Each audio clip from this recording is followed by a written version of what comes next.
Cette vidéo est sponsorisée par Copytrans Contact, l'application qui vous permet de transférer vos contacts, notes, calendriers et SMS vers votre ordinateur. Bonjour, c'est iPodTouch The Pro et oui, vous avez vu que l'iOS 7 est sorti avec la WWDC qu'on a présenté grâce à KeynoteLive.fr qui était un site qu'on a créé avec iPodTouchThePro.com pour vous présenter la Keynote. On a su que l'année passée, avec l'iOS 6, l'iOS 5, le site plantait puis plusieurs gros sites internet ont planté aussi. Donc on a créé un site indépendant seulement pour la Keynote et ça a bien fonctionné cette année. Et maintenant, vous avez vu l'iOS 7, il est vraiment, mais vraiment super beau. Vraiment une interface malade. Beaucoup d'outils de jailbreak intégrés dans ce dernier iOS. Donc, vous avez vu qu'elle est disponible en bêta 1 pour seulement les développeurs. Et si vous voulez l'avoir en avant-première, d'ici le mois de septembre par exemple, ça va être là qu'il va sortir l'iOS 7, eh bien vous pouvez l'avoir grâce à 70udidcl.com qui est un partenariat avec iPodTouch The Pro pour seulement 4,50 €. Alors tout ce que vous avez à faire, c'est très simple, c'est entrer votre UDID juste ici, cliquez sur Buy Now et par la suite, ils vont enregistrer votre UDID sur leur compte développeur de leur base de données pour par la suite que vous avez la possibilité à installer l'iOS 7 sur votre iDevice. Alors comment procéder, c'est très simple. Premièrement, vous avez vu l'article qu'on a fait sur iPodTouch The Pro, ça vous montre quoi avoir. Premièrement, vous devez avoir un compte PayPal. Deuxièmement, avoir un iPhone 4, 4S ou 5 ou même un iPodTouch 5e génération pour pouvoir installer l'iOS 7. Malheureusement, il n'y a aucun firmware qui est disponible pour les iPads, alors que l'iPad va aussi avoir l'iOS 7. Donc, il y a seulement ces appareils-là qui peuvent l'avoir présentement. Et ensuite, le UDID de votre iDevice. Alors, pour commencer, vous avez vu ici, j'ai mon iPodTouch 5e génération.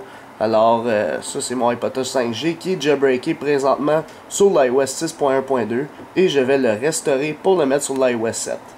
Alors, comment procéder? Premièrement, vous allez sur leur site internet, vous avez besoin de votre UDID de votre appareil. Donc, vous branchez votre iPodTouch 5e génération ou votre iPhone 4, votre iPhone 4S ou votre iPhone 5. Dans iTunes, vous devez avoir la dernière version d'iTunes. Pour s'y faire, vous appuyez sur Alt de votre clavier. Vous allez ici dans Hide et vous faites rechercher les mises à jour. Et la dernière version de mon iTunes, celle actuellement, c'est la 11.0.4, c'est celle-ci. Donc, je peux installer l'iOS 7. Alors là, il me dit que la dernière version, c'est la 6.1.3, alors que je veux installer l'iOS 7 Beta 1. Alors, premièrement, vous devez copier votre UDID. Pour copier votre UDID, vous avez le numéro de série ici, vous cliquez dessus, et c'est maintenant votre identifiant UDID qui apparaît.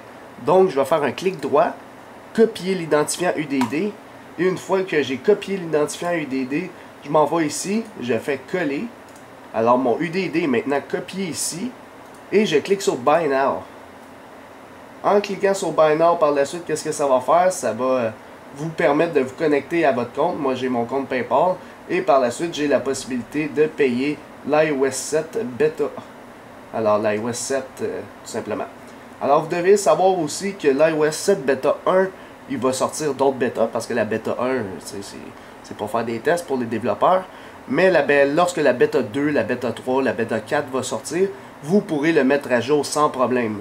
Vous pouvez, il n'y a aucun problème avec ça. Sur Internet, il y a des méthodes assez complexes pour le mettre gratuitement l'iOS 7 Beta, c'est vrai. Mais beaucoup de personnes ont des problèmes avec l'activation de ce dernier.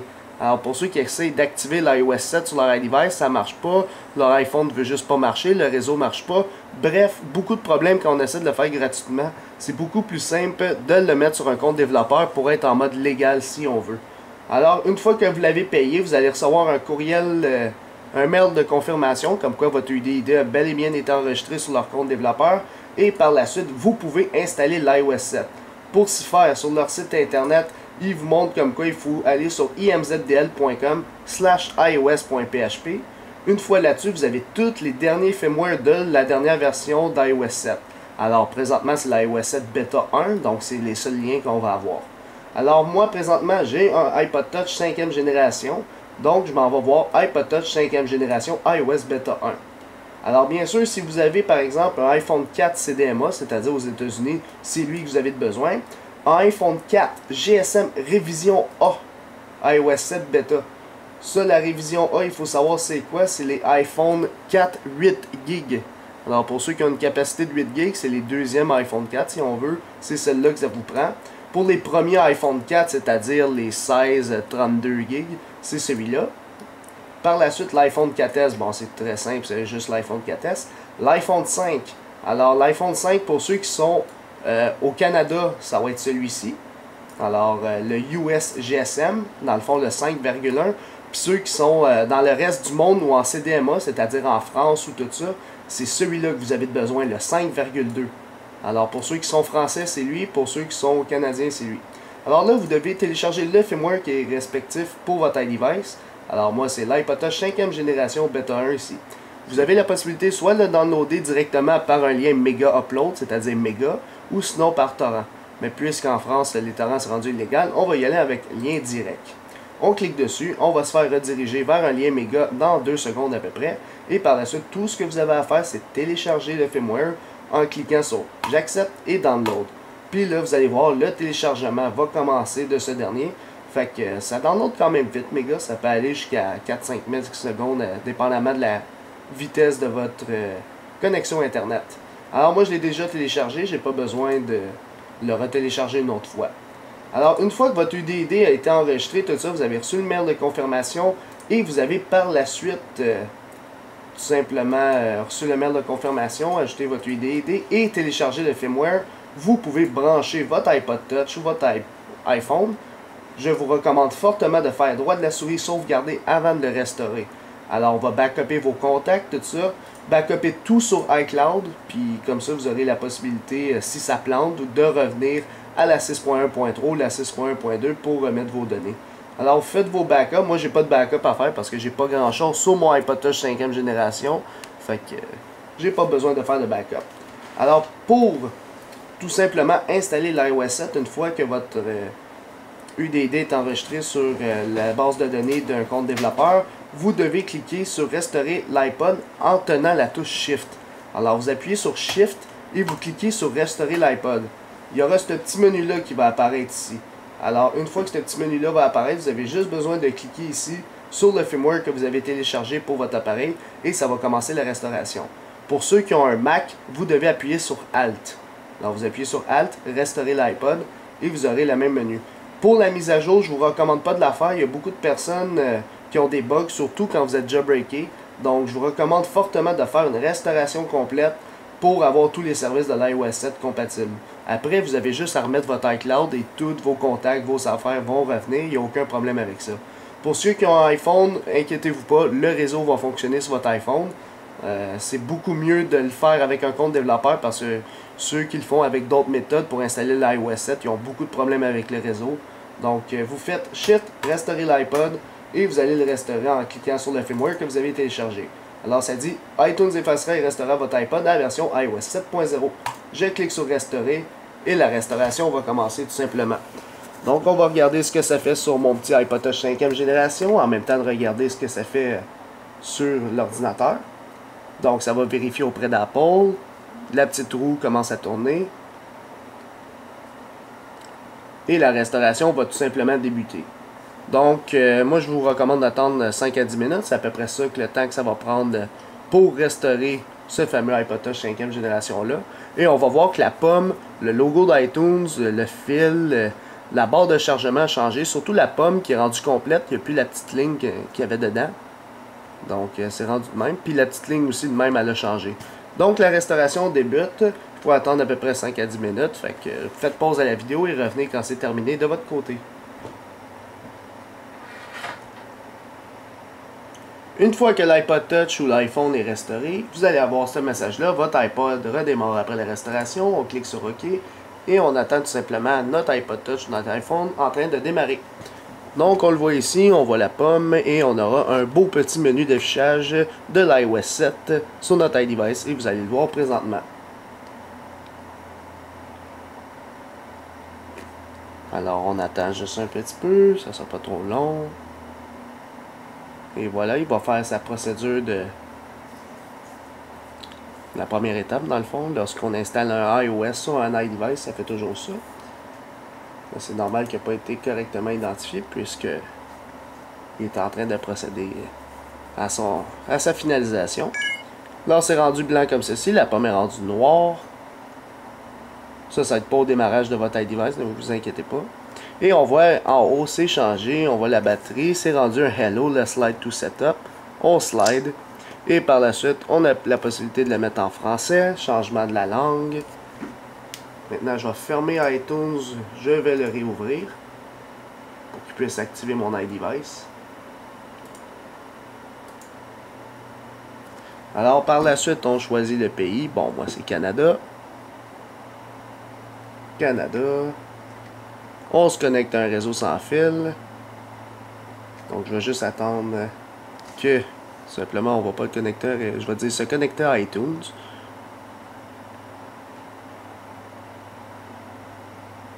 Alors, connexion à iTunes. Alors, je peux même le débrancher puis le rebrancher si on veut son bon fonctionnement. Fait que je vais fermer iTunes. Donc, on le rebranche comme il était. Alors, connecter à iTunes. Continuer. Et là, je le branche comme ceci. Et voilà. Donc, maintenant, iTunes va détecter mon iPod Touch 5e génération. Il le détecte ici. Et il procède à son activation. Ça a fonctionné. Définir comme un nouvel iPod. Sinon, je pourrais le restaurer à partir d'une sauvegarde, mais j'aime mieux faire la sauvegarde iCloud. Je fais démarrer et maintenant, j'ai l'iOS 7. Donc, pour ça, c'est terminé. Maintenant, je vais aller sur mon iPod. Je vais activer la localisation. Par la suite, comme un nouvel iPod Touch. Et par la suite, les conditions générales, je les accepte. Alors là, je vais mettre en plein écran maintenant la vidéo, puisqu'on n'a plus besoin de l'ordinateur. Donc, on était rendu ici. On veut utiliser Siri.